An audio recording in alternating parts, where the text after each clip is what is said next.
The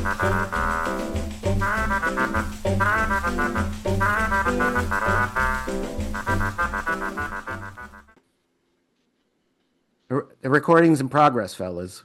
Are you ready? I can see. You can see. Sean's healed. Sean's been healed. It's wonderful. I'm here with Sean. How do you? I mean, I know how I've always pronounced your name, Shaun McLaughlin. Is that correct? Yep, that's absolutely correct. I'm here with Shaun McLaughlin and the beautiful, the gorgeous Dan RIBA. Thank Everybody. you. Hi. And these guys are just lovely people, and that's at least that's the best reason I can think of for speaking with them. But they're pretty damned accomplished as well. I mean, and that's really special. But tell us why you're special. So how did you guys meet at Warner Brothers, or was it before that? Yes, it was at Warner's, but I gotta say I don't belong in the room with either one of you when it comes. Sure. I believe I'm talented and I think I'm smart, but I don't think I'm in the class with either one of you. Well, I didn't dial you by mistake, Sean. I mean, this was a conscious thing. I wanted to, I associate you. I mean, I don't necessarily just plop you two together in my mind, but I certainly associate you with, I did a minor stint on Batman and Superman and Batman Beyond for a second. And that's how I know you guys, really. So, I associate the two of you together in that way. But you met at Warner's. Sean, how did you? Let me get to Dan, because Dan's got interesting stories, of course. But how did you get to Warner Brothers, Dan? Sean? Yeah. It was a long trial process. It involved a degree in theater that got me nowhere, and a bunch of management jobs working my way through college, which got me somewhere. And I knew someone who was directing at Warner Brothers, and he needed a PA, and he knew that I had management experience and that I knew comic books, I knew animation really well. Right. And so he fought to get me in, and I became a production assistant, then a production coordinator, and a senior production coordinator. And then they moved me over onto Batman. No, it was Superman. Because I'd already worked at DC, I'd written stuff, so they knew I knew that world, and those guys seemed to know who I was and accepted me. So, and that's where I met Dan. I don't know if I'm sure we said hello to each other before that, but we didn't really start talking until I think I was on the series, right? Right. I'm pretty sure. Yeah. And so it wasn't until Superman that you guys met? No, because I was I was on Animaniacs and Pinky and the Brain. I started there in August 1st, 1994. Okay. And I moved over onto Superman in 96. They were making the episode 14. It was the Superman Flash Race episode was in production when I went over there. That's amazing. You actually remember the episode number. I used to remember like all episode numbers and who directed them and who wrote them, and I could give it to you chapter and verse, and I have no space in my brain for that shit anymore. Yeah, I'm barely remembering anything. I'm Dan's a really, really fun, pleasant guy. He's one of the nicest guys I can think of in animation. So I'm not surprised that you said hi. I mean, am I like divulging too much, Dan? No, I'm sure that we crossed paths somewhere in the break room or something, and we kind of But those crews. They kind of kept apart a little bit, to some degree. No, not a little bit, a lot. Unless you knew people from before. Like I knew a lot of people that were working on those shows. So I before, back at DiECAH and even Ruby Spears, I knew some of the people. But, it's like, we were all separate. Yeah, it's that age-old thing of like superhero artists not wanting to fraternize with humor artists. I know that prejudice very well. I believe me. And with Animaniacs and Pinky and the Brain is the other way around too. It was equal, and we were told when we began to stay away from that part of the floor because they don't like people coming over there. So those were the things we were told were stay away from the Batman crew. And when Spielberg comes, don't look him in the eye and don't speak unless you're spoken to. Yep. Those were the 2 rules at the beginning. That was yep.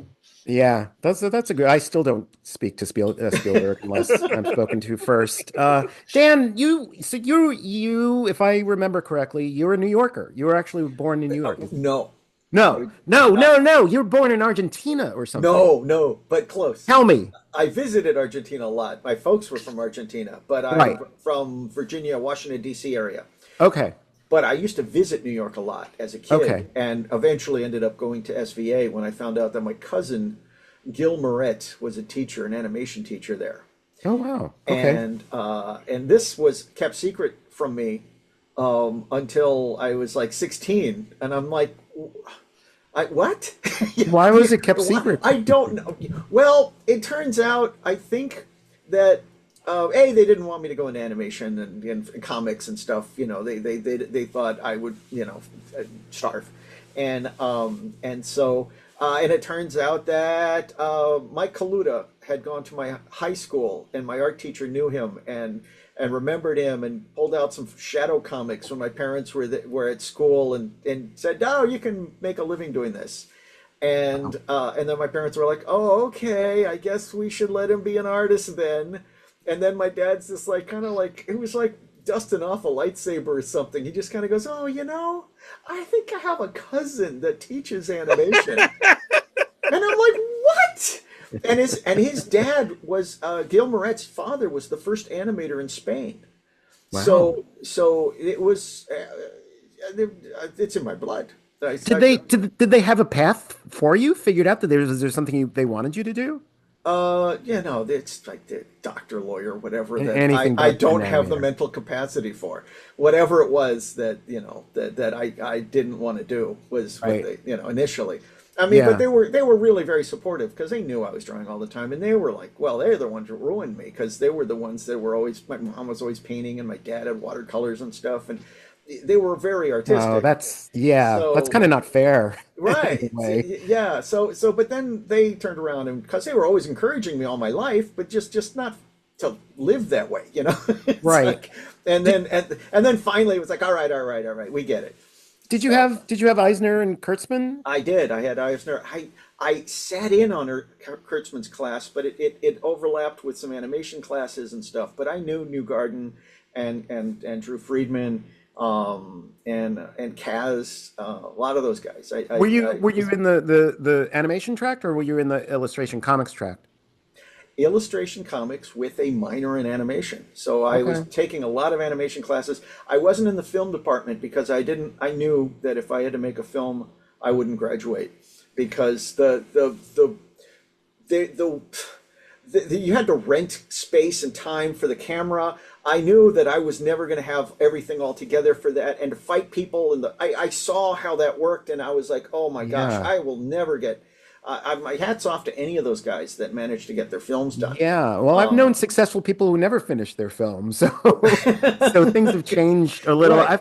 I feel like I should go backwards in time a little bit for both of you. Like, okay, tell me your comic book origin stories, because this feels like important stuff in a way. Probably not, but I'm interested.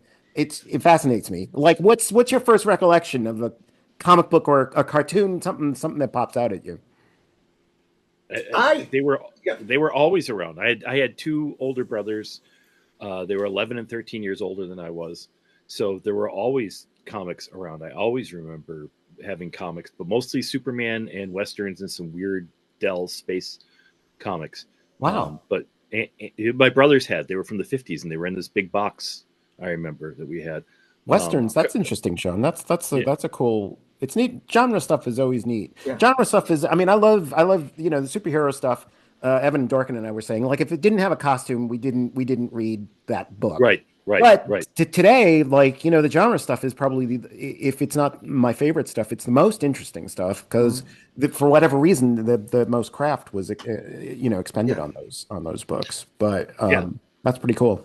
Yeah, but as far as cartoons go, it was the first superhero stuff I really remember is the Superman TV show, Flash Gordon serials, and Mighty Hercules on TV. Wow, that's Ditto for me. wow. I lucked out with Flash Gordon because the Willard Scott, the weatherman, had a show in the Washington D.C. area, Commander Retro, and he played the Flash Gordon serials when I was 4, and that Okay. just like, whoa, this is amazing. Yep. And We had Commander Tom in Buffalo doing There you the go. Flash Gordon serial. So apparently you just had to have a certain rank to get yeah, Flash Gordon. exactly. All the rest got Crash Corrigan. Yeah. Right. That's like getting a Charlton comic. Yeah. Like, you don't rate this. Here's Yeah, you don't yeah. rate a Marvel or a DC here or a Harvey. Here's a Charlton comic. But Um, I have pretty much the same origin story. Whereas an older brother, 8 years older, and he had comics or in the house all the time. My very first memory, I mean, really, like one of my very first memories at all, is being in a crib with a Hot Stuff comic. So I just wow. That so explains a lot. it may have been a playpen, but I do remember bars around me, and It was jail. You were in jail. He was in juvie. yeah. So there was that, and then it was I remember like over. Uh-oh. No. Uh-oh. Dan froze. We lost Dan. The memory was too much. It overwhelmed. I know. Just the hot stuff comics. Hopefully we'll get him back. There you go. You froze for a bit. Froze, Dan. Am I back? Yes. Yeah, I think so. Okay. Oh, it says my internet connection is unstable. Well, that figures. So am I. Mine so, is. But yeah. So I always comics in the house, and I always knew who Superman and Batman were, and I obsessed over all of that stuff before I could read. Were you like in both of you? Were you not discriminating? Were you like, oh, I'm not going to read Harvey comics? I mean, obviously, Dan, you did, but like at a certain point, you're like, no, I can't possibly look at like a Casper the Friendly Ghost because I read Marvel Team Up. Excuse me, I preferred like DC comics as a little kid. Okay. And I would go for Gold Key because they had the Lone Ranger. Okay. And the Ripley's, believe it or not, I was a real big Ripley's, believe it or not, fan. So that's a great book. And I collected the paperbacks as a kid too, with the newspaper strips in it. But yeah, mostly it was superhero stuff. And then with when I got into Marvels when I was older, same thing. I would try other stuff, mostly because I'd read things like All in Color for a Dime, and it would say these funny animal comics are brilliant. Right. And I'd read them, and mostly, unless it was Carl Barks, I didn't find them as brilliant as those people did. Right. Yeah. And I would get cast-offs from my brother. I would get his Donald Duck comics because he had moved on to Marvel and DC. So I got to look at those before I could even read, and just trying to figure out the stories from the pictures. And he gave me a subscription to, my brother gave me a subscription to Richie Rich when I was 6 or something, because he didn't want me messing with his comics so much, and it was like, let's keep him in this lane before he graduates to the good stuff. And your brother's a genius, and I loved it. Yes. Can your brother do that for me now? Because I would like that actually. And I remember being annoyed because they came folded, and I think he had some subscriptions and had stopped doing it because he didn't like the way they folded the comics. And so we kept them proper in a Safeway vegetable bag, the way you're supposed to, that's how we. Did you see any South American comics at all? I did. Back and forth? Did any of that get into?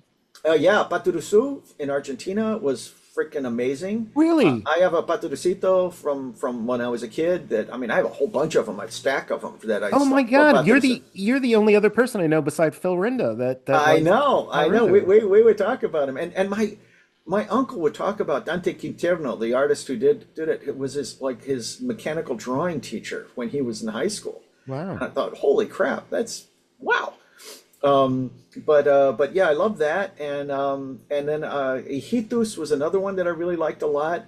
And then I also got the horror books in Chile were really twisted. Dr. Mortis, and El Monje Loco, the Mad Monk. And these were just like things that made EC comics just like seem like Casper. Oh my God! Why don't I know what this is? They were horrifying. They were horrifying. I saw an issue of Dr. Mortis in on a Heritage auction, and I you know, it went up too high. I was like, I can't afford this right now. But yeah, Are they impossible? They're really expensive to get. I mean, are they reprinted? I guess so. I guess so. I don't know how many people collect them now. I don't know the story because I hadn't noticed until that auction that they still, you know, people still have them.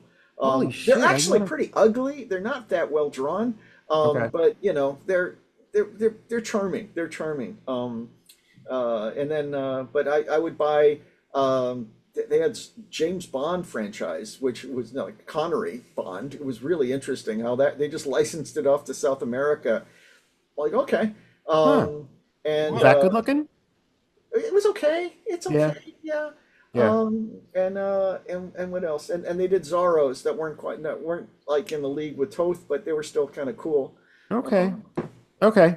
So Sean, both of you, like, what were you attracted to when you read comics? I mean, I think of Sean, you as a word person, and Dan as an art person, but I don't really know. Like, what was the draw for you, both of you, do you think? I don't know. I mean, if you want to get into when I was older and stuff, there's a lot of stuff I've paid a psychologist a lot of money to talk about. You know, okay, you could pay me now. I'll take it. I mean, as I got older, I was a fat kid who was being made fun of all the time, and so I really, I guess, got into the power fantasies or the feeling of safety behind. I mean, them. I don't think those comics are about anything else, honestly. Yeah, in a way. I mean, that's their draw for everybody, for sure. Were you more interested in the stories than the art, or was it a whole package? No, it was the whole package. I mean, I had from very young age, like I could identify certain artists, and there was stuff that I liked and I didn't like. I really liked Kurt Swan. I didn't know who they were, but I knew who, you know, I could recognize the style. I especially liked Swan when he was inked by Murphy Anderson. I liked Murphy Anderson stuff. I liked, I really liked Carmine stuff. Really? That's interesting. What era are we talking? Flash, Adam Strange, that period, you know. Okay. Do you still love that stuff? Yes. The early Flash is less and less, but I actually had a long conversation with somebody not too long ago that Carmine, you know, for all the people who say shitty things about him, as he got older and he had to go back to drawing, especially when he was drawing the Flash again, he didn't phone it in. He was still, you know, working on that stuff. Those covers were great. Those stories were really well told. You know, I really like that. Yeah. I mean, I can go on for a long time about my love for Carmine, for sure. I mean, his stuff is very particular looking, and sometimes I wonder if his pages actually work, but they don't not work. They actually hold together pretty well. But I just love looking at his drawings, and they're pretty special to me. Dan, what's like? Were you like more an art guy than a? Absolutely. Absolutely, and I went more for the Marvel guys at that point. And Dick Sprang. Oddly enough, the 25 centers with the reprints, those things. It's like, wow, this guy is awesome. And wait a minute. Wait a minute, you're getting 100-pager and you're reading your Marvels, and then you get 100-pager DC, and you're like, this guy's for me. But it's not only. I mean, I'm talking. I loved everything. I love Kirby. I love Steve Ditko. I remember when Steve Ditko left Spider-Man, and all the kids in the neighborhood were like, oh man, this Romita guy. Oh man, he's not as cool as Ditko. Right. And I was echoing that for the longest time until I matured a little bit. You know, it was like, these women. Right. Oh, okay, I get that. Yeah, but I mean, I was younger. I didn't understand. That. I think it's part of what you start with too. Because when I first started reading Spider-Man, it was Romita was doing it, and Right. and I really dug him in. When I saw the Ditko stuff, it was jarring. And Yeah, and Yeah. because I mean, the first time I saw the Ditko's origin story for Spider-Man, I thought, oh, is this like a mad parody or something? I knew what mad parodies were, but that was the first time I'd seen it, and it was so simplistic looking to me. It Yeah, couldn't yeah. possibly be real. Right. And Right. for some reason, in Spider-Man stands out in my head is like people have, yeah, it's like what they start with, and like Oh, yeah. that's, oh, Todd McFarlane is the Oh, Spider-Man. absolutely. It's Well, Yeah. yeah, I get what you're saying, but he's not because it's Ross Andrew, which nobody would say today, Right. really, but it's like the first thing that you see. I remember Andrew coming on the book and being like really upset, and Yeah, sure, I can understand that. and hating it, and now going back and looking at it within the past 10 years, like, oh fuck, this guy really knew what he was doing. I was blind as a child. And then it was for me the Captain Action #1 with Wally Wood, and then Wally seeing Wood, yeah. Wally Wood's work. My brain just like, oh my gosh, this is amazing. Oh my gosh, and that blew my mind. And then when I can tell you where I bought that comic. So Yeah. Where? that's how much of it. It was in Clearwater, Florida. It was during Easter vacation with my parents. Okay. Okay, sorry, Dan. Wow. No, it's right. wait. Did you have the Captain Action figures? Yes.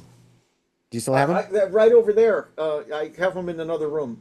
You still have them? You Wait. still have the same ones? Wait a second. Dan? We lost Dan again. Oh my God. He's going to his. He's disappeared. This is my Superman that I rigged up with the Fleischer logo because it Wow. was coming off. Okay. So, yeah, and what I turned him into Doctor Strange by taking the tunic off of the Doctor Evil and putting the medallion on, and I drew a little mustache on him with Halloween makeup, wax makeup, and a little white streak in his hair, and so he was Doctor Strange for a long time. Okay. So See, Dan, that's why your parents didn't want you to become an artist. It had nothing Yeah. to do with talent. Exactly. It had Yeah, to now do- Sean and I are worried about you. the kid's over there drawing on the Captain Action. So and we're and worried. I just it was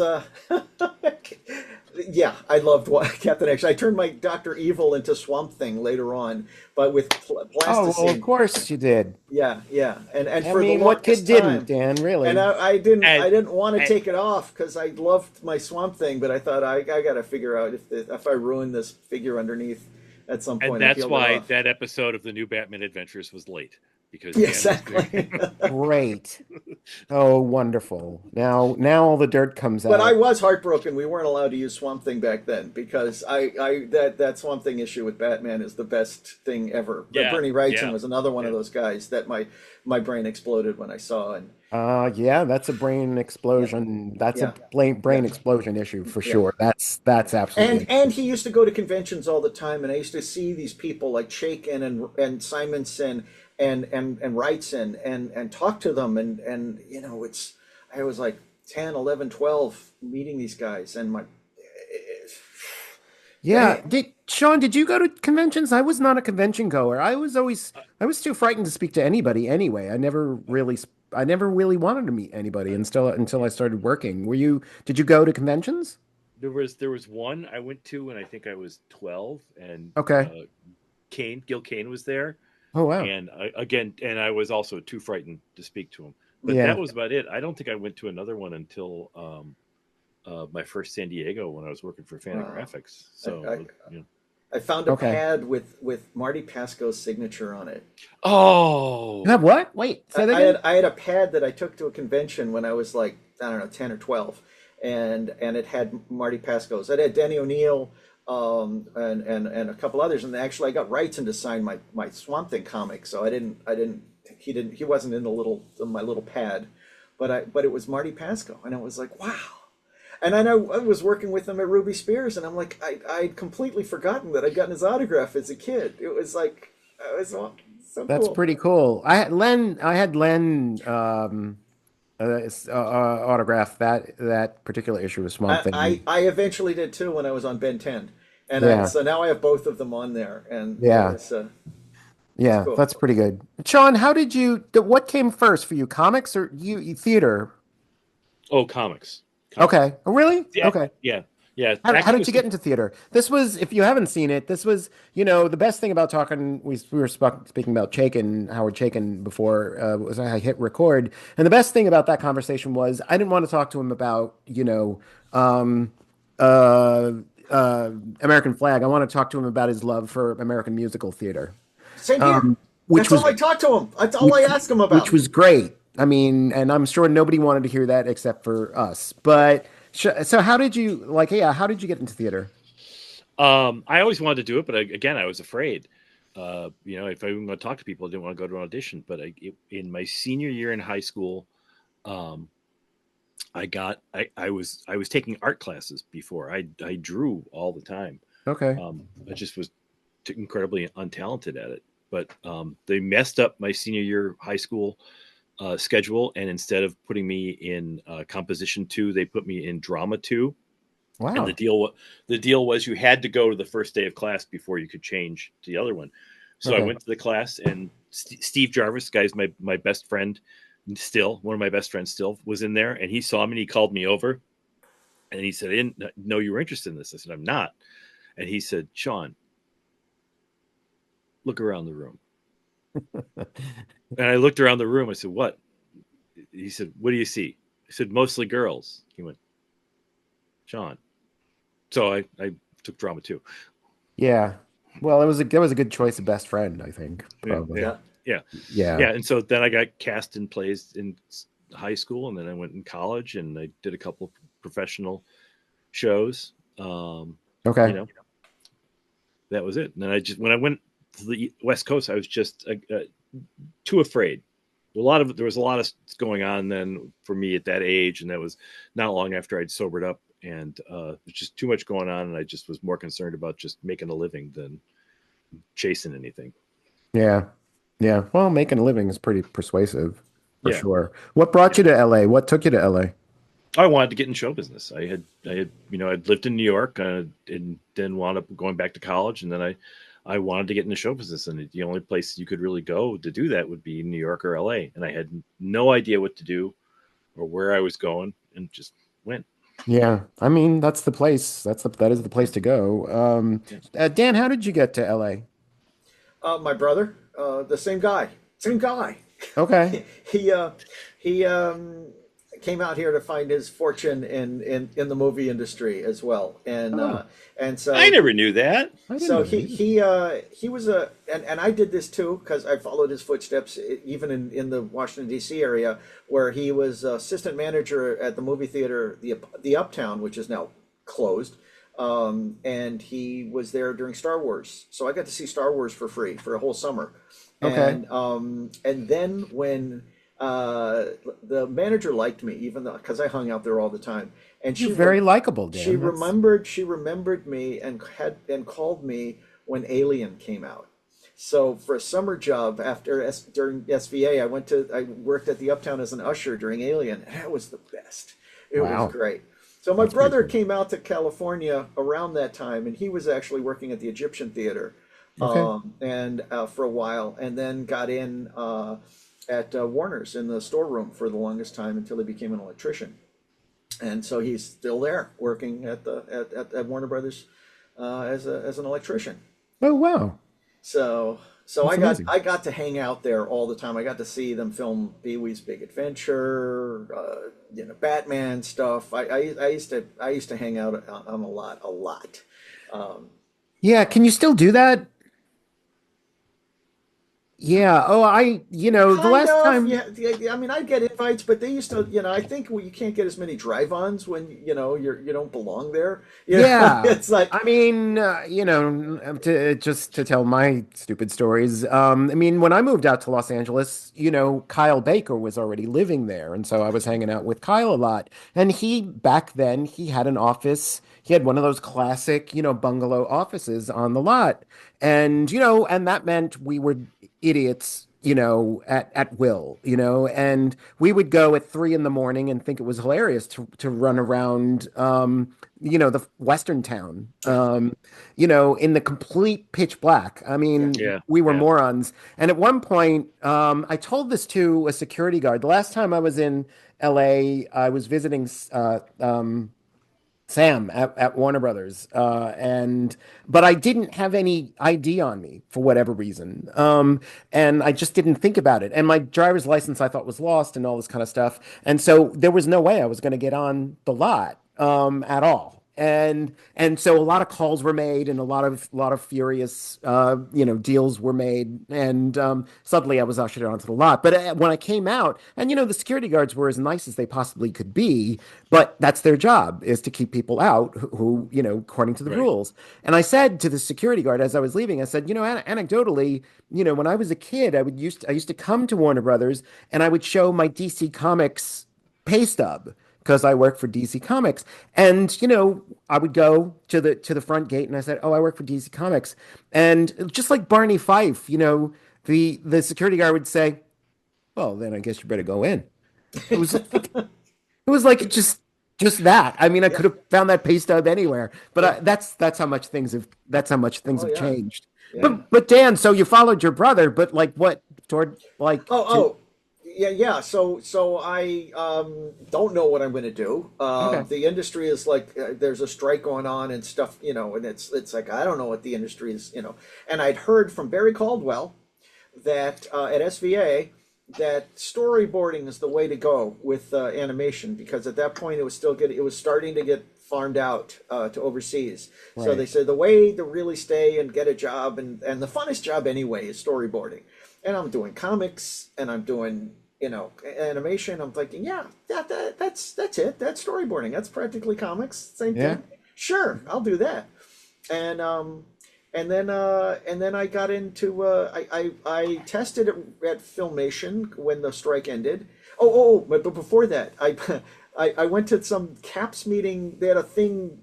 Gosh, there's a mall that doesn't exist anymore. That had an event where Dave Stevens, Scott Shaw, Jack Kirby, and a whole bunch of people were like the CAPS meeting where they had all their art showing and stuff, and it was like this little mall thing, a little meet and greet artists. And I went there. I knew Scott's work, his comic book work, talked to him a Right. little bit, and he sent me to somebody at Rick Reinert Productions, Dave Bennett, and he hired me as an in-betweener on a Winnie the Pooh project that they were Oh working on. wow. And Okay. and that was like 2 months after I arrived, maybe 3 months after I arrived. Wow. So I was already an employed animator, you know, in betweener, and of course the very first day, the very first project I did, I blew it because I didn't know. I thought the thing was like I thought it was supposed to be like full animation, meaning on ones. I saw the exposure sheet, and can you read this? Yeah, sure. Now I filled in all the extra frames and I drew it on ones. And Okay. so he looks at it and he's like, oh, it stacks twice as thick as it's supposed to be. Uh-oh. It means you're very diligent. Is So he's like throwing out every other drawing, but he's like, no, but this will work. This will work. Just don't do this again. And then he gave me another assignment. I got to do a lot of close-ups of Winnie the Pooh, a lot of body part shots of hands coming doing this and that, a couple of shots of Piglet, some ER, one rabbit, a Tigger shot, but they saved Tigger for the more, you know, talented in-betweeners. well, Tig is a big star. It is, yeah. And then it turns out, I found out years later while on Batman that Eric Radomski worked at that studio in Cleveland, and he was working on that same film that I was, like doing backgrounds and ink and paint and stuff. So my Okay. first job in animation was one of Eric's first jobs in animation as well, which Okay. is kind of neat. So Amazing. after that ended, I didn't get credit because I didn't have enough, you know, I didn't have enough footage to count, so they didn't give me any credit on it. But then I went to Filmation, did a test, a He-Man test. They told me that they were going to call me when they get scripts, and then I went over to Ruby Spears, tested there, and they hired me immediately. And so Filmation called me after, and I was like, well, I'm already employed. And that was the coolest job because Jack Kirby was doing character designs. Doug Wildey was a regular contributor. So I made friends with Doug, and that was What production were you on? Oh dear. You can tell us. It's just Sean and I. It's just okay. Mr. T. Okay. Rubik the Amazing Cube. And Okay. what else? Puppy's New Adventures. And That's my favorite show. I know, right? Yeah. And, Can't remember it. Wait, there's a couple good. The Dragon's Lair cartoon, the Saturday morning version of the Don Bluth game, which that was the funnest thing. That was really cool. That was a fun thing to work on. And I was working on that with Tom Minton. I mean, actually, they all were. Tom Minton came in aboard eventually, and I worked on with him a lot. And then and probably the most notorious show that they had was Turbo Teen. The famous show about the teenager that turns into a car. Turns into a car, yeah. That's awesome. It's awesome. Which is that's what we all wanted when we were teenage boys, wasn't it? That's We what wanted to turn Ruby into a car. I wanted to turn into a car, yeah, because my dad loved cars. And that way I would get my father's attention and approval, which leads into my obsession with comic books. Sean, let's talk Aquaman. What about him? He lives under the sea. Yeah. How did you have a connection with Aquaman? That's a thing. Well, I wrote 13 issues in the 90s. The only way people identify it is if I say I did it right before Peter David took over. How did you get that gig? Kevin Dooley, who was the editor, I'd worked with at Fantagraphics, and there was a bake-off between a bunch of writers, including myself, and the one that they really wanted did not have a telephone and would not answer the phone on their street for 2 months, so they finally decided to give it to the number 2, who was me. Okay. Did you have an affinity for the character? Yeah, it was my favorite characters when I was young. I mean, Superman was the first, and then Batman because of the TV series. But really, my favorite 3 characters when I was young were Aquaman, Captain America, and Luke Cage. So those, except for Luke Cage, those were the 2 Captain Action suits that I had on Christmas. When you got fucking Santa took you my presents. Well, welcome everybody to the Captain Action podcast.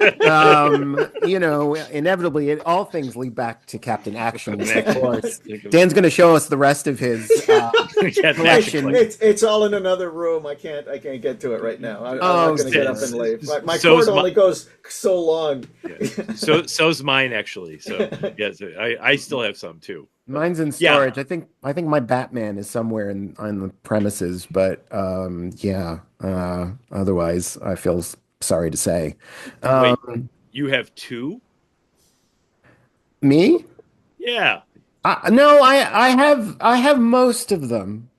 Oh, okay. But only Batman in the apartment at the moment. No, you have 2 Captain Actions to put the costumes on. That's what I'm saying. Oh, every costume has a figure in it. Yeah.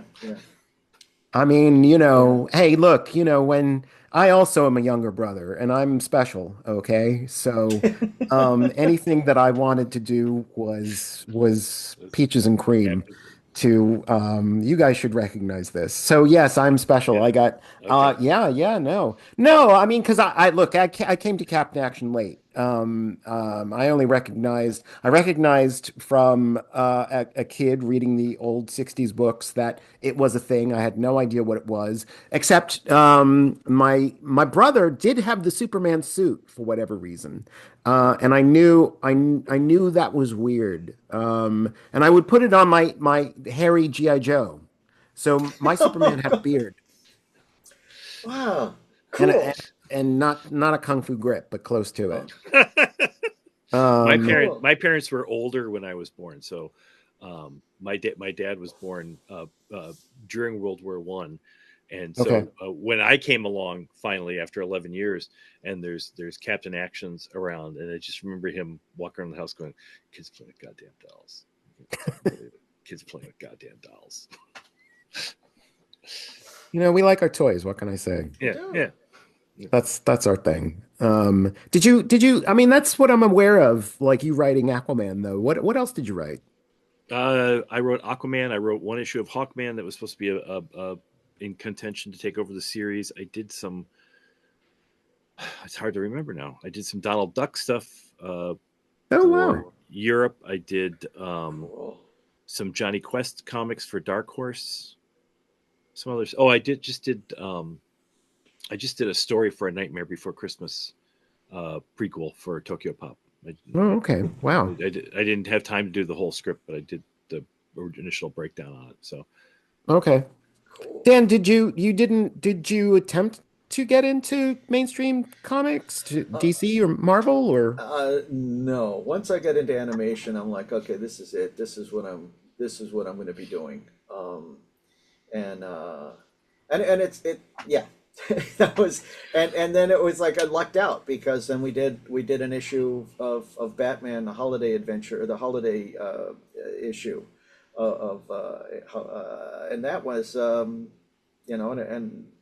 it was just a fun thing for us all to do together, on the crew. But for Uh, you, was that your that first comic was my book first comic book. Yeah, yeah. credit? I did some spot illustrations for magazines while I was in school. Okay. For Aviator magazine through a friend whose father was the designer on it, Okay. and so that was really cool. So Interesting. I had some published work. Right. So Right. but So like so I guess the big draw probably for anybody, all the three people that watch this, probably five people because the three of us will watch it or remember it in some vague way, is Batman the animated series. um Now, Dan, tell us how you first became aware of that as a thing. I was working at TMS, Tokyo Movie Shinsha, on a TV series of the Little Nemo movie that didn't get produced. Okay. And so I spent a year working on this thing, and at some point, while we were in production, a friend who I knew from DiECAH had floated me a bootleg copy of the promo that had somehow made its way all around the industry. And so I saw this incredible promo that Bruce and Eric had done with Ted Blackman's backgrounds, and it was like, oh my gosh! What was the promo?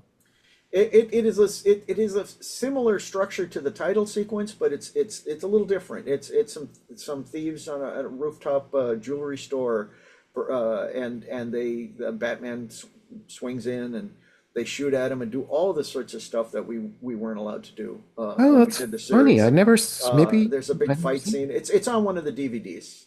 Okay. And there's a pencil test on there too. I think I still had the VHS for that I gave to the Okay. archive people. But it was done by a little Canadian firm, Lightbox did the animation for it. It's a little cartoonier than what we ended up doing with the series, but it's really cool. Okay. And I saw that and I was like, wait, the Fleischer Superman cartoon as Batman. Oh my gosh, this is the most amazing thing I've ever seen in my life. Right. And I had discovered those at a convention when I was 14, and that was really the thing that made me want to go into animation more than all the stuff in the just that was like those Fleischers just blew me away. Okay. If I could do anything like that, and I went home and started doing flip books of the Fleischer Superman, and then the Kabarga book about the Fleischers came out with very few pages of model sheets and stuff in there that I Right. just poured over. And I mean, I love Popeye. Don't get me wrong, I adore Popeye, but those pages of Superman were just this is so cool. Yeah. Let me stop you there because let's shoot to Sean. Sean, when was the first time you saw the Fleischer Superman? Bless you. Like Sorry. at that's a Gesundheit.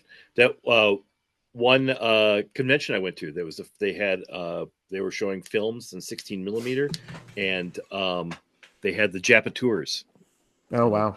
I that was the first time I saw it. I'd heard of them before, but they'd never been on television in my area. It just blew my mind. Yeah. Right. Yeah. Yeah. They were never. I'd never seen them on TV. I had to see them at someone's comic book shop once. Dan, when did you first become aware of the Fleischer Superman? cartoons? The World Science Fiction Convention, the DiECAH in '74. In fact, I have the program right here. No, don't show us that. I want to see. I want to see more Captain Actions. Okay. You're gonna show us anything. And it's funny because I think that's where I met or saw Chaykin again after those other conventions. So that was one of those things where hanging out with Chaykin, talking about stuff, and seeing those Fleischers just blew my mind. I just hung out, and I became the shill because I was hanging out at this table with this guy at 16mm films running. And I would just look at this is amazing, and I just ended up attracting people to come see the cartoons, and I couldn't afford to buy any. I didn't have a projector. I couldn't, but the fact that I was there and I put on another one,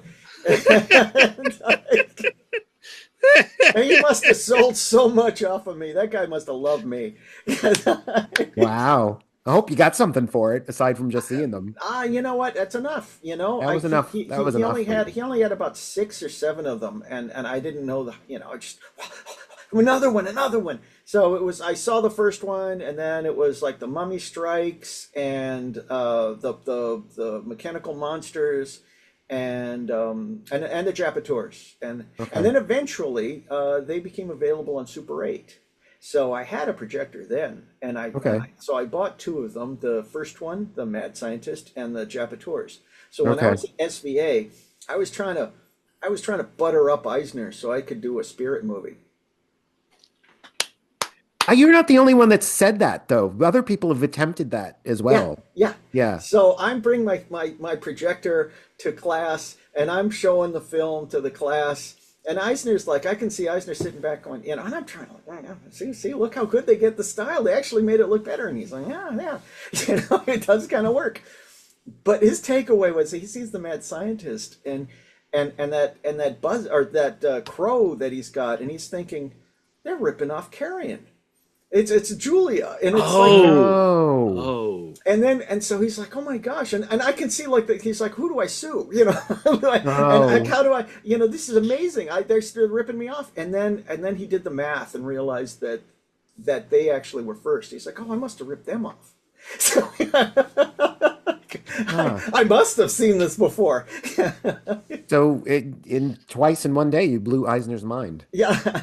And what ended up happening was that I did butter him up, but I buttered him up for Gary Kurtz and Brad Bird and those guys that signed a deal to do while all this was going on, and I didn't know. So when I finally had the courage to ask him about it, he's like, well, I just signed a deal with some real people. That's nice. So how did you get involved with Batman?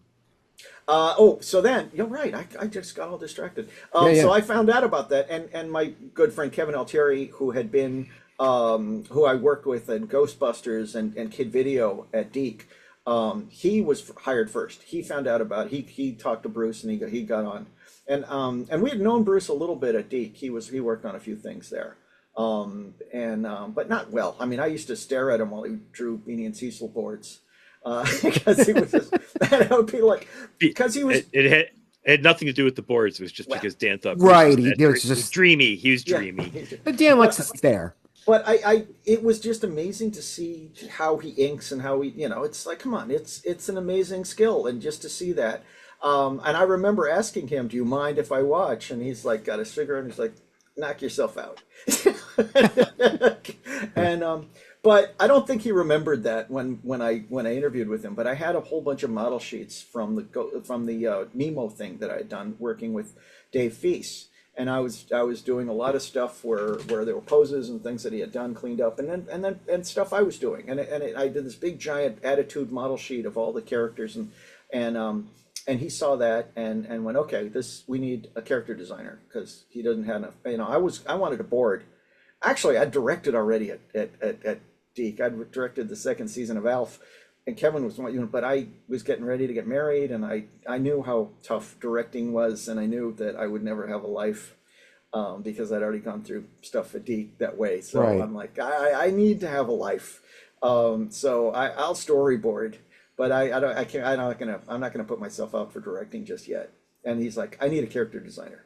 So right away, that was the first day, I came aboard and was working on Man Bat and turnarounds and just helping out, and it was amazing. Wow. But eventually you did direct. And eventually, Dick Sebast left the show. He What decided. season? Oh, the first season. It Oh, was okay. Wow. the 65 hadn't even finished. He was I don't know how many episodes he got in, but halfway through Zatanna, he decided that it was because he was commuting from Big Bear, and it was a bit, they were very accommodating. He only came in 3 days a week, but it was still a hassle for him, and it was easier to work at H&B, where I think he had a little bit more latitude than he did at Warner's. So Okay. so he decided to leave, Okay. but he was really gracious and helpful. And for a week of transition, he showed me all this stuff, and I had to redo a bunch of layouts on the What is Reality Riddler show. I redid layouts while I was reworking the board and finishing that Zatanna board, and it was pretty wild. So did you have a life? No. Okay. I never had a life again. It was my life was Well, over. because you went right to directing, And then I like went to within the directing, first.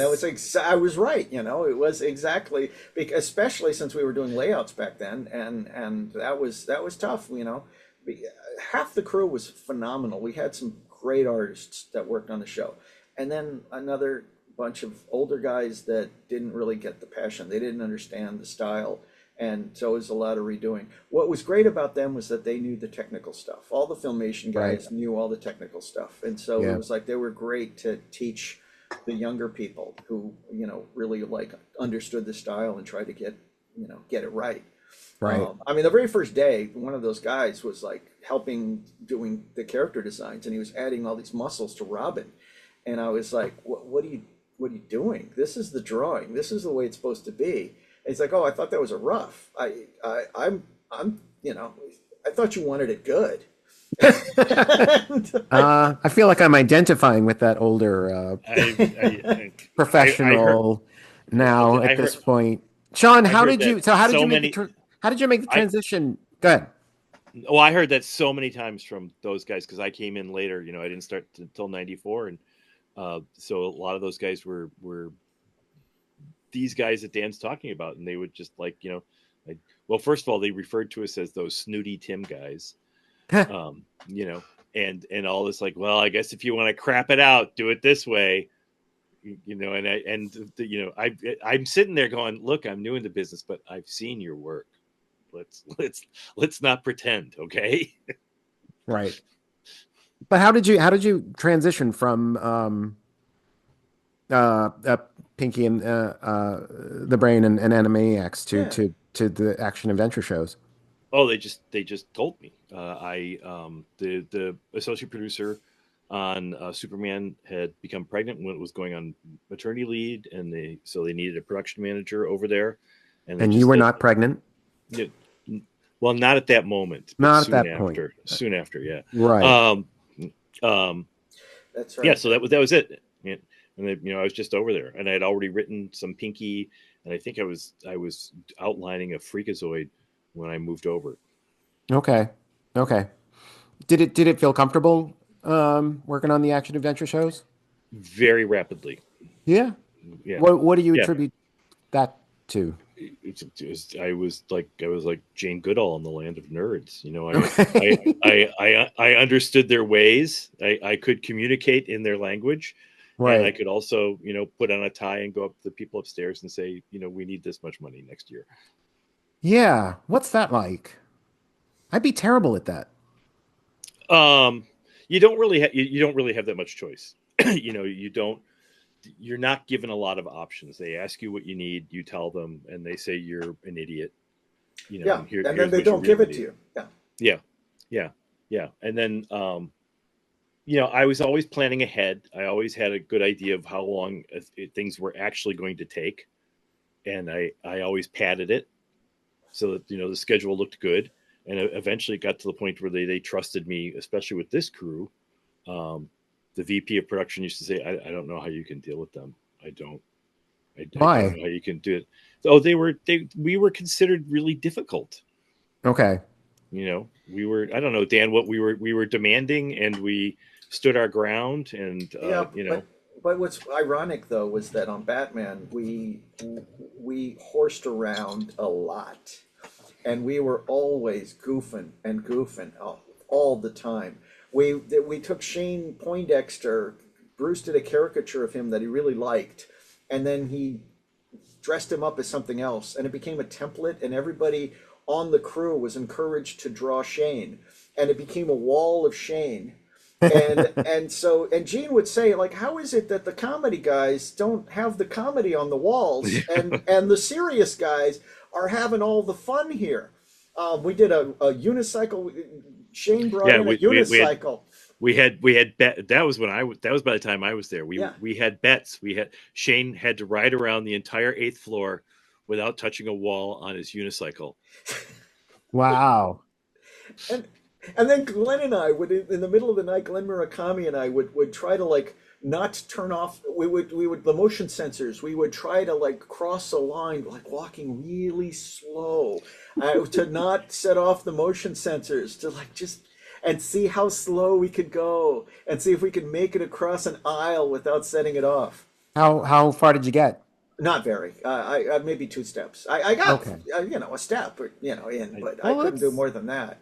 So I have that footage, but sadly it's on VHS.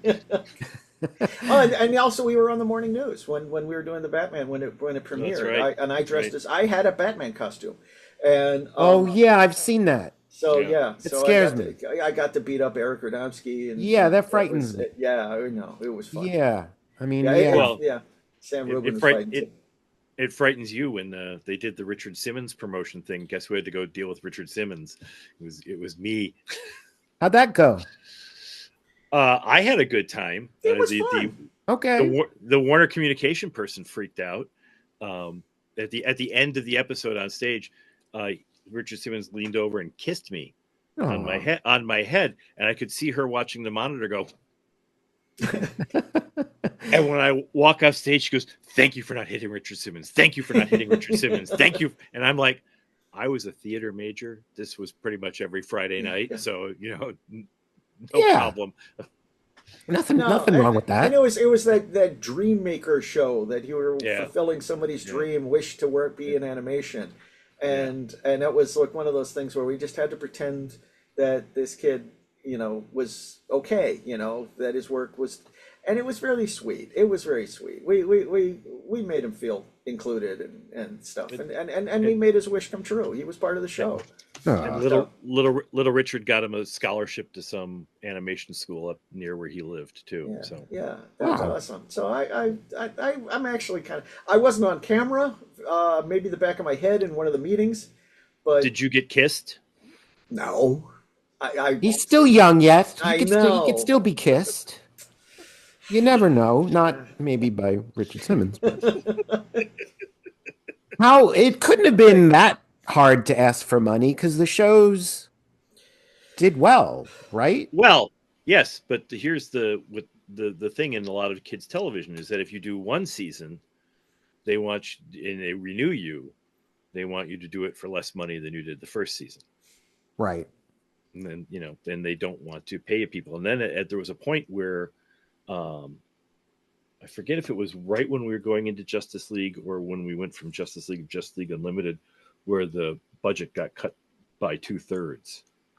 Did they cut the number of episodes? No. Oh no! Wow, Jesus. Yeah. Where did that money? Because nobody took a pay cut, right? No, but Not really. we trimmed staff a lot. Oh. Everybody was responsible for a lot more. Everybody had to work harder. Got it. Yeah, music. Music was the took one care of the that got negotiations. yeah. Oh, we wow. we didn't have the orchestras anymore. Yeah. Oh wow. Yeah. Dan, how did it go from what was after Batman? Was it Superman? Yeah. Do you remember like how no, actually, sorry, there was a transition there. Freakazoid. The kids WB didn't want to commit to doing that's Superman right. just yet. So after Batman, Spielberg wanted to do a superhero show, so Bruce came up with the idea of Freakazoid. We'd all jumped aboard, and then it kind of it morphed into more of a wacky Animaniac style thing. But right. it was a fun show to work on. It was a blast, and right. I always associate him with the Creeper. Am I wrong there? You're not wrong. In fact, ironically, we cast Jeff Bennett as initially as Freakazoid, and he was our creeper Okay, eventually. I But knew there but was but some um, connection. but Paul was wonderful as Rugg was great as Freakazoid, and Spielberg just like once he heard that tape, he's like, oh no, that's our guy, you know. But And Freakazoid didn't hang around very long, right? no, it 2 seasons. Yeah. Oh, okay, that's Two, longer than I thought. and they cut the last two of the second season, so it was Did only they? 11 episodes, I think. Ironically, what happened? I had an episode that was going to be the last episode, but there was so much. It was so long, and they had so much stuff in it that it was expanded into an extra episode. So the one episode became 2 episodes, and it was like so we had like a 14 episode, package. We asked the network, do you mind if we make an extra one? You're like, yeah, These, knock these, yourself out. these things breed like rabbits. I mean, you gotta Because watch them. But how, as the heroes were rolled out, as it went to Superman and Justice League and Batman Beyond, like, do you remember, like, oh boy, we're doing? Sean, you must have been thrilled. You were doing Superman, no? Oh yeah, I was thrilled to move over on that. Sure, yeah, Yeah. I was really excited. I mean, especially and to go over with the Superman Flash race, which I remember picking that comic off yeah, the stands I as a remember kid. that too. I had that one Which too. Yeah. one? Well, The first, the first one with the boots with the rockets on them, and yeah, Oh, yeah, okay, where the okay. fake guys, George the fake Klein, yeah. George yeah, Klein inking yeah, yeah, Kurtzman. Yeah, yeah, that's that. yeah. That's a great one. Yeah, so it was terrific. But then, we also did in between series. It didn't just jump from Superman straight on. We did a lot of development on a lot of other Yeah. stuff that we when before I moved over onto that Bruce's crew, I worked for like 4 months on developing Metal Men Yeah. with Oh, a wow. crew there, and Okay. that never went. So they would just pay to keep us on staff and Mhm. develop stuff in between series. So Yeah. it wasn't just series to series to series to series. I see. I see. Yeah. Who designed the Metal Men? Boyd Kirkland. How'd they look? Okay. Oh, okay. Boyd, Dan, how would you I don't describe remember Boyd? honestly. No, but how would you describe Boyd's work? It's Oh, it's it's competent. I mean, It's really good. It's yeah, but it's more Disneyfied than Bruce. It's like Bruce took a yeah, lot that he learned as an in-betweener on Bluth stuff because he worked on Dragon's Lair and Dragon's Lair and Secret of Nim. He was an in-betweener then, and so he knew how to streamline stuff because he knew all the work that an animator would have to do. But Boyd embraced that sort of Milt Kahl aspect of a little bit more than Bruce did. yeah. Bruce I had see. too much Kirby and Kurtzman and Wally Wood in him to draw all of Yeah, that. yeah. Boyd Milt calls a good call on that, and layered on John Buscema in Right. some ways, Wow. especially in his figures. Yeah, yeah, They're thicker than Milt calls yeah, stuff. yeah. I'll tell you what. I'm just thinking now. The stuff that Boyd was really good about, for some reason, was lead. He Yeah. just went to town on these lead drawings, and there was one I just remember of lead turning his head into a propeller beanie, and he's got the attitude it's trying to lift him off the ground, but it just can't make it because he's so big. So That's a pretty good it joke. was okay. Yeah, yeah. It That's was a pretty good joke. it would have been interesting. It got caught up in the Disney purchase of ABC Uh, eventually, because ABC had contacted Warner's to do a series for them because of the educational requirements that Right. year. So the Metal Men was supposed to be an action adventure show with educational elements because they can turn into different things. right. What else? What else was developed? Do you remember? There was I things for did, Spielberg also. Like there was a yeah, really cool futuristic thing that was like Joe Grunt that was really cool that Oh yeah. Eric and oh yeah, Ryan yeah, had come yeah, up with, and it was neat because proportionately the character resembled Hellboy a lot, where he had a big robotic fist and he was like this sort of alien robot hybrid thing, and he was friends with this little teenage girl that was like and this dystopian future, and it was a really yeah, cool series, but it yeah. was and I think Spielberg liked it, but the network was just like, no, we don't do dystopia. I'm not sure they're telling the truth there, but they make it, but not on screen. Not on exactly. right. Yes. Yeah. I did a like 2 different passes on Aquaman stuff for development. I did 1 or 2 takes on Thundercats. Wow. I don't. I worked with Joaquin on one. Oh, right. Dan. Right. Later on, yeah. Yeah. I'm trying to think what other. I know I did that Teen Titans thing, but I'm trying to think of what other DC properties that I might have worked on there. I mean, Static. Right. Yeah. The show was developed. I did about 3 drawings of Justice Society members that I thought, for some reason, I really wanted to recreate the Fleischers, and I wanted that idea of that world of like just the guys that weren't quite as powerful as Superman, but just kind of like, but together they got all the, so it's like Hourman and Dr. Midnight and Hawkman and Wildcat. And Bruce like, oh, that's cool, and but nothing stuck, and then we got the call for Superman. We're like, yeah, they wanted to do that, and Bruce had done originally. He had done it sort of more in the Schuster style, originally, and both DC and Warner's were like, no, we did that already. We don't want an old 40s thing. We want this to be a show about today or tomorrow. So it was like, got it. I mean, yeah, I drew a whole issue of, and it was never printed though, of Superman Adventures for the animated show, for Joey Cavalieri. And yeah, I mean, I sort of drew it on model, but I was mostly drawing, Joe Shuster. I was mostly really trying to approximate that because I felt like so it would have been interesting. Well, you kind of did that a little bit on mine, but I loved it. So but boards, I well know boards. Dan, I have to say, was one of my favorite directors to work for because it felt like everything I did, Dan thought was wonderful. It was, and that's it was. I know. I don't know what those guys saw. I mean, it was, but every director has the prerogative to say like, do it this way, I know. Thumbnail the entire thing for you. But Dan was always like, that's great. No. But see, the beauty of this was you were on a show, Obsession, that was so perfectly suited to your talents that it's like, oh my gosh, I'd be an idiot to change. You were cast perfect for that show. The Toyman show with the Darcy doll, and the kangaroo with the slinky and all that stuff. It was like, oh, for crying out loud! It was perfect. It had to be toyetic.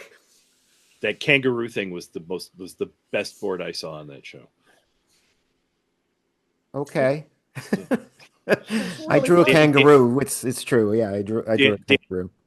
Dan, I think will back me up that there was some yelling about not using you more. And it was coming from me. Oh, well, that's nice. That's nice. Well, I mean, thankfully. But we worked together on Shaolin Showdown later on. So we did. We did. That was a fun show too. That was wonderful. Those were the days where, like, I don't know how I did it, but just like it felt like we didn't have much time for that board. I might be wrong. No, you remembered exactly. That was actually when the purse strings were being tightened a great deal at the studio. Yeah. So we were like, we went from like 4-week boards to 3-week boards, and and I had to board an act as well. Oh wow. So that's a lot of work. I remember because like I'd never done it, and I don't do this anymore for sure. But that was one of the times where like, 5-minute drawings. I put my timer on. Yep. Drew it, bing, another drawing, 5 minutes, bing, exactly. I mean, I don't draw like that. I haven't drawn like that in a long time. But it was like, no, this stuff's got to get done. I remember I had to clean it up practically like overnight. And back then I could do stuff like that because I was a lot younger. Did any of those 5-minute drawings, like, did you look at any of them and go, oh, I'm pretty happy with that? I don't remember. I don't have the board anymore. You should have. They were great. Were they? They were okay. I mean, all I want to know is the stuff work. Is like it works. It works. It was really fun. It was okay. Really fun. Well, that's good. You know, and it was, the show was funny because I really had a great time, but it was sort of like, oh, after Justice League, we are like, oh, I'm not doing superheroes anymore. Oh, gee. Was there ever a time where you all were like, fuck, if only like we had Man Thing or the Stilt Man or something, you know? Like, was there ever a time you were just jonesing for a Marvel character? Weekly. Yeah, but there are plenty of ciphers for that. So you just go, well, look, Aquaman will just play Submariner here. He'll be Namor for this show. And that's what we did. You know, we wanted to do a Namor show, but we got Aquaman. So let's just make Aquaman into Namor. Well, we did the Defenders with the Defenders. Aquaman, Solomon Grundy, and Dr. Fate. And really? Amazo was the Silver Surfer, our robot blank Amazo, you know. So yeah. Oh shit! I never saw it. Hawk Girl was Valkyrie. Yeah. It was. That's a great episode too. It was really okay. Fun. Not mine, but you know what? Butch did good ones. They're good to watch. You know? Yeah. I feel like, so I've had you for a while. I really appreciate your taking the time. I'm going to ask some of my Merv Griffin questions of both of you. Ready? Yep. Best Justice Leaguer. Go. The Vigilante. Really? Yeah. Why? Because what's cooler than a cowboy with laser pistols on a motorcycle? See, I was in a room once with a DC executive who explained why, like, at least they'd adjusted the Vigilante so that he's better now, that he has a red visor and V's all over and shoots people. And I was like, no. Yeah. No. That doesn't make it better. I mean, the guy's a cowboy fighting, like, people. You know, that's amazing. That's like, and there's no cowboys in superhero comics. That's why he's fucking awesome. Yeah. Right. And now it's all this, and he's got a TV show, sort of. Dan, who's the best Justice Leaguer ever? The Question. Why? Because he's so freaking cool. He's insane, and it's really fun to watch. What's the sort of paranoid craziness, and yet he's right.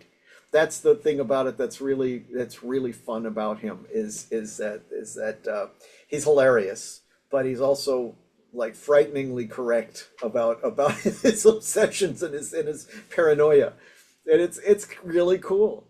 He is cool. I mean, I don't think Ditko quite knew what he was creating. He probably did in a sense, but there was so much that was there in the character that you could like really play off of, and he's like the DC universe's perpetual. How much was taken from Rorschach to like adjust everything? Everything. Thank you, Alan Moore. Thank you. You know, it's like, were you going through my garbage? I go through everybody's garbage. Yeah. You know, those were the days when you could go through somebody's garbage too. I'll wax poetic. Okay. An artist that you didn't like so much when you were a kid, but appreciate now. Frank Robbins. Both of you? Both of me. I own his work now. And as a kid, Which one? What do you own? I own a page of the comic strip, the Johnny Hazard. Johnny Hazard. Okay. And I used to read those. From which period? 60s. Oh, yeah. 50s, 60s. Yeah. That's. I have a couple strips. I used to deliver papers, and that was the only thing that kept me going. You know, it's like I'd have to stop, first read the comics, and see what happened with Johnny Hazard, and then go on. And it's just funny. This is a guy who I adored as a comic strip artist and hated as a comic book artist. And then when I saw his originals, I went, "Oh my gosh, what an idiot I was! This stuff is beautiful, and his ink line is gorgeous, and oh my gosh, his staging. Well, why did I not see this when I was younger?" Yep. You saw it. You just didn't. You couldn't make the leap to Captain America. Yeah, and then the other guys, Jerry Grandinetti, I'm starting to appreciate more. Really? Yeah, yeah, and it was because I saw those the well, the fact that he was Eisner's, like he was assistant on the Spirit, and I Yeah. see in the backgrounds and I went, oh my gosh, this is and those Eisnery stuff that he was doing, those mysterious horror stuff that he was Yeah, doing with that Doctor Doctor, Drew or something. What the yeah, hell is that? Yeah, they're really cool, and he's like, they're oh my really gosh, cool. they're Wait a minute, Sean. Why did you say really to Dan about Jerry Uh, Grandinetti? he just never hit with me. Yeah. I always No, find, you- I always you still find him don't get really him. stiff.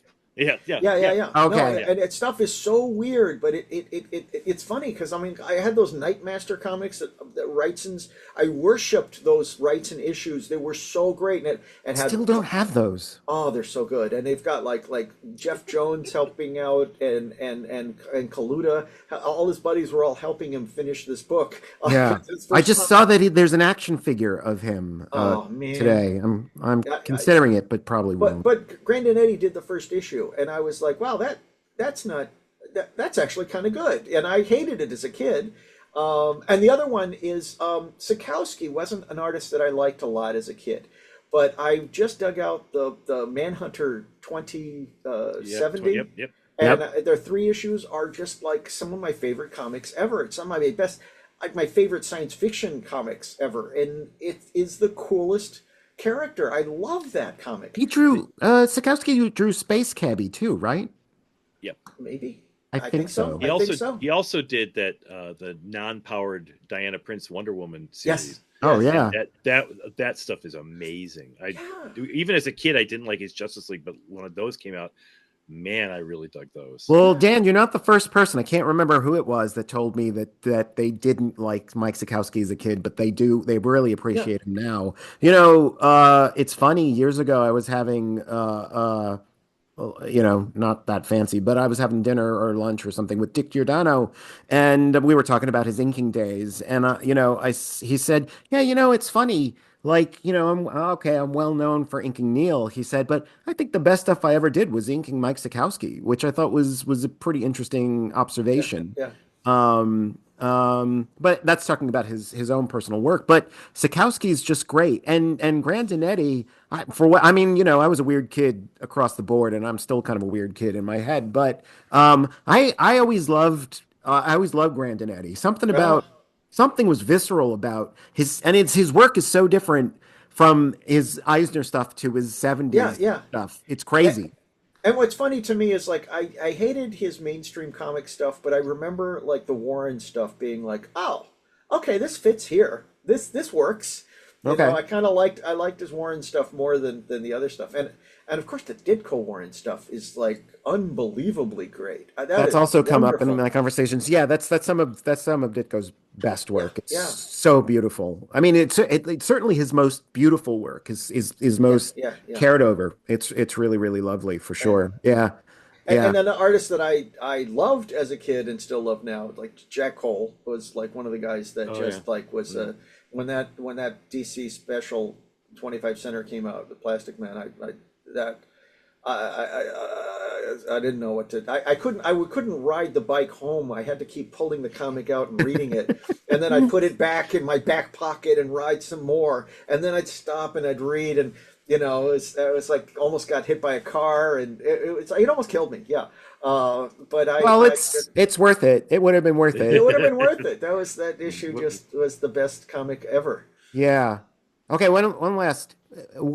A character that you would have loved to have worked on, but you never did get to. Pre-existing character.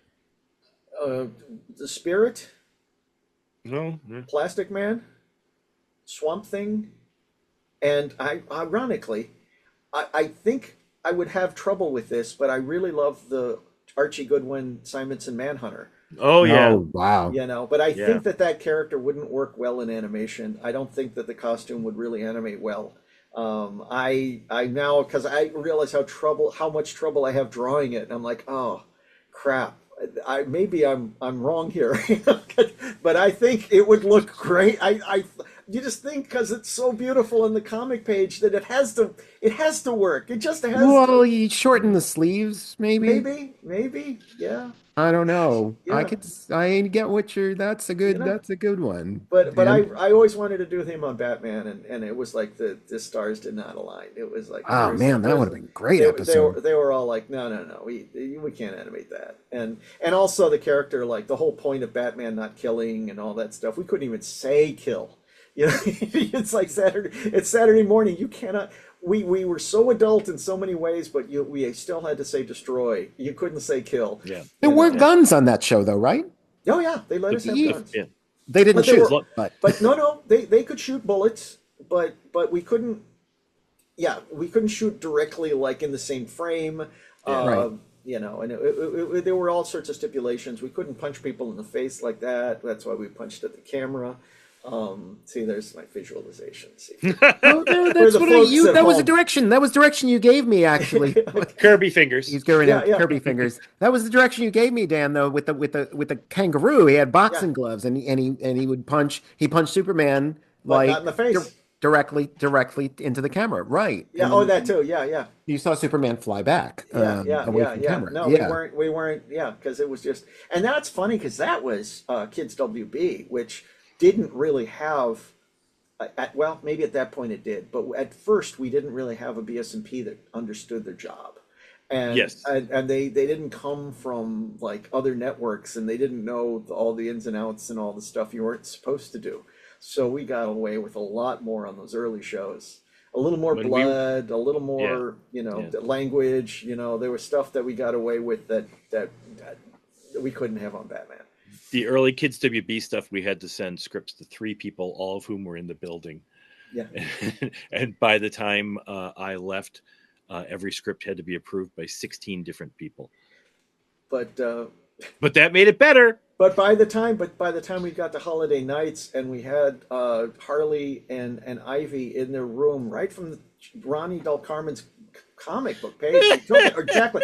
They're in like nightshirts, t-shirts, and underwear, and apparently we thought that was appropriate for children, and the network thought not, and they Listen, didn't notice. I've seen children wear t-shirts and underwear.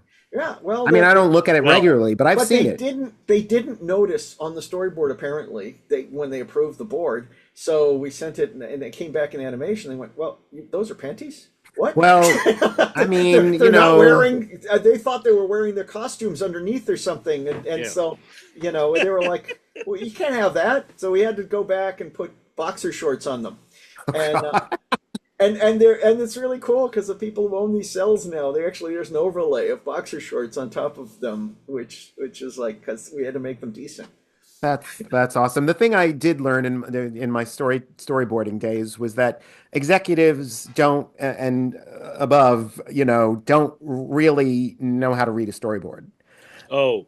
And so therefore, but they were reading the words. That's what they were looking for, but they couldn't decipher pictures.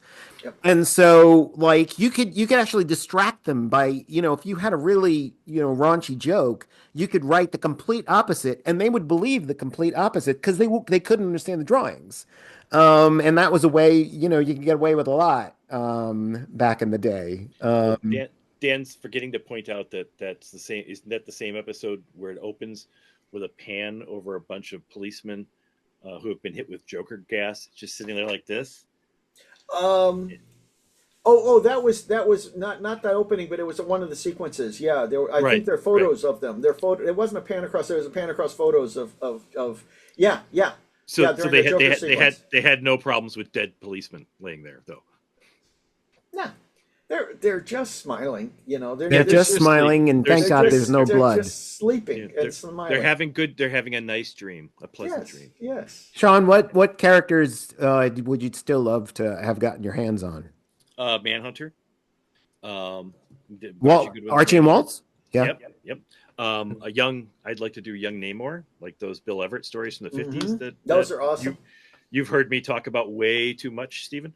Suffering. That's a good choice, though. That's a great choice. Yeah. And I don't know who else really. There's a couple of like smaller quality characters that I really like Alias the Spider, Mm. and the Barker. I actually would like to do something with the Barker. Holy shit. Wow, Yeah. you've been looking at what Wow. I've been reading lately. Wow. I just read an Alias the Spider. Yeah, Paul Gustafson Gustafson, yeah. is not a Yeah. great he's a good draftsman. He's not a great storyteller. Is No. there's always some weird I stray just, limb in the wrong panel. Yeah. I just remember the one thing with like the nebbishy little guy who's been killing people with this one big strong One arm. huge arm. Massive Yep. bicep. Yeah. Yep. Yeah. That's His one- the his one massive punchline. It's like, bicep. look, oh no, he's hiding his arm because That That's and awesome. I'd like to come up with an explanation for that costume. For Alias the Spider, the blue shorts with the Yeah. yellow top. Yeah. yeah, again, I think you're reading my thoughts. That's Yeah. that's kind of creepy because again, yeah, I was reading an Alias the Spider story just this past weekend, and yeah, I was thinking like, hey, he's got blue trunks and no pants on. Yeah. This guy's got bare legs and he shaved. Look, he's got pretty bare legs. He's got no hair. Oh, I can wait. I'm sorry. I just remembered something from earlier. I can tell you one other thing that I worked on developing that never went anywhere. That was kind of a heartbreak. Was Buckaroo Banzai. Oh, that is heartbreaking. That sounds familiar. They had me on that for like 6 months in between shows. Oh, I would have loved to work on that. That was oh my gosh. And we ended up working with almost everybody who was in that movie, except I didn't work with Peter Weller. I know he did one of the movies, but it was like, Clancy Brown and Carl Lumley, and it's just like so many of the cast. That's you never saw that movie, the Buckaroo Banzai? I feel like I've seen parts of it. I never watched all of it. I don't know why. I had a strong reaction against it, seeing just the idea of it when I was a kid. I'd probably like it now. Was it enough of a property to actually develop for animation? Yeah. Oh yeah. There was Really? there was a ton. It's, There it's there a, was a there's a, ton of it's a, stuff. yeah, there's a cult following for the film. Yeah. So That I knew, that's the yeah. thing. So Yeah. I think, That was the problem at the end, was that there was a cult following for it, and MGM wanted too much money for the rights eventually, so that was what Right. killed it. Okay, got it. Well, business, well, business, and then business, it and turns art. out that they didn't really own it. That ultimately, that was like Really? yeah, because when Kevin Smith like met their numbers and he's like, I'm gonna do it. The Roush was like, excuse me, I still own this. You don't own that. They lied to you. And so he's like, what? So that didn't get made either. Here's Dan and I going into ultimate nerd mode. So you're going to be glad you have this recorded. It's just like the Goodson Todman Doc Savage movie. Yes. Elaborate. Oh, you don't know that? So Goodson Todman, the game people, Yeah. at one point thought they had the rights to make a Doc Savage movie. I thought Okay. it was a series. Was it a movie? Was it a series? I thought it was a series. When was it? It was like 63, 64? Yeah, well, because when you mentioned the lead, I think it was after The Rifleman. Yeah. So- So it was with Chuck Connors as Doc Savage. Wow. And I think they got all the way to the first day of shooting or something. Something And like that. Lester Dent's widow's lawyer showed up and said so when he signed a new contract, the last contract to do the Doc Savage novels, they didn't want to give him a raise. And he said, okay, can I get the movie rights? And they said, sure, nobody will ever want to make a movie out of this. So Lester Dent's estate had the rights to the Doc Savage. So they had to cut that down until Condé Nast came to an agreement with her and bought the rights from her. Wow.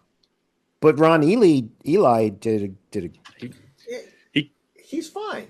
Yeah, he's fine. Yeah, he's it's fine. fine. He's fine. Did a fine job. It's fine. It's fine. It's- His mother liked him a lot in that movie. Yes, and he was an adequate Tarzan as well. Yeah, yes. So let's not speak any more of this. Let's I not know. speak Wait. ill of Ely or Ely. Yeah. What? Who's better, the Shadow or Doc Savage? At what? Just in In general. general, oh, that's a tough one. The spider. I can. A spider kills people. Yeah, I know. Just so like. Yeah, I can still kind of read a Doc Savage book, but I tried to read a Shadow book last year and I wanted to kill myself. You know, That's I think I have a whole collection of the Black Bat, which I was yeah, really yeah, yeah, excited about because I am a Batman fanatic, and I'm yeah, like, this yeah, is where it comes from. And you know, I mean, the thing about the majority of pulps, unless it was the crime stuff, which Black Mask or something, Right, which right, was real writers. I right. hate to like, you yeah, know, No, grade yeah. no. things that way, Or but some of the science fiction stuff like Clifford Simak science fiction stuff for yeah, sure. Yeah. Science fiction stuff and the hard-boiled detective yeah, stuff yeah. is usually great for you know, even if it's a series character, it's often really great. But you know, the stuff with the action, the mystery men is usually, I find, incredibly boring. Yep, Mhm. yep. Did you ever read Doctor Zero? I think his name is Doctor, or is it No. Captain Zero? No. Uh-oh. It was a very short run pulp where it's an ordinary guy gets stuck with it's the first sort of nuclear accident thing, sort of comic book origin, but he turns invisible, and he's just a regular schlub who turns invisible, but he's only invisible from like sundown to sunrise. He's only invisible at night, and so he's kind of like a werewolf where he can't do things. Yet you know when it starts to get dark, he has to get in and hide. You know, and he's friends with a newspaper reporter and so, or editor, and so he ends up like doing like detective work and stuff. He's working with the police, and he's working with this newspaper guy, and that guy crowns him. You know, names him. You know, whatever, Doctor Zero. Dr. It's a Zero. really cool. It's a really cool pulp because it's like he's not super strong. He's not particularly, you know, adept at anything except that he just happens to be kind of smart and invisible. You know? At night, And only from certain in the dark. at time. Yeah. Yeah, So that's interesting. I think I have that superpower too, actually. When I'm in a pitch black room, it's funny. No one can see me. It's freakish. yeah, yeah. I'll be honest. I mean, it creeps me out a little bit. Okay. Well, anyway, I'm gonna read that, Dan, and if I hate it, I'm coming to get Oh, you. come and get me. Come and get me. Yeah. Well, Okay. Yeah. All spider guns it's on blazing. Kindle. It's on Kindle, so you can find him. Okay. That's where I found him. All Yeah, right. he's one of the last of the sort of adventure guys.